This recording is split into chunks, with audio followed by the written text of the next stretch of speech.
পিচটা দেওয়াতে মানে একটু উঁচা বেশি হয়ে গেছে। আমাদের ছোটো গাড়িগুলো আসলে এই রাস্তার এখান থেকে যদি নেমে দেই, মানে দূরপাল্লার কোনো গাড়ি এসে যদি আমাদের চাপ দেয়, আমরা যদি বামে নেমে দেই, তাহলে কিন্তু আমাদের গাড়ি উল্টে যাওয়ার সম্ভাবনা বেশি থাকে।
আমরা এখন যাচ্ছি বড়ইল থেকে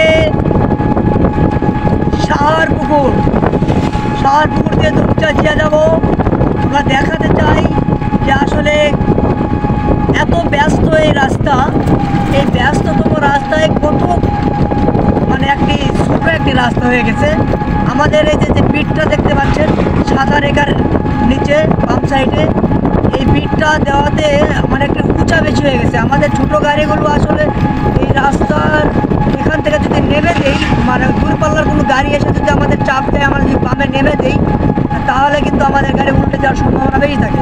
আর এই পিঠটা যদি সমান করে দেয় দিত, তাহলে কিন্তু আমাদের গাড়ি হঠাৎ করে নেমে দেওয়া যেত এবং আমাদের এই গাড়িগুলো মানে নিচ দিয়ে আমরা নিয়ে যেতে পারতাম। কিন্তু এটি করাতে আমাদের খুব অসুবিধা হয়ে গেছে, ছোটো গাড়িগুলো মানে হঠাৎ করে নেমে দেওয়া যাচ্ছে না।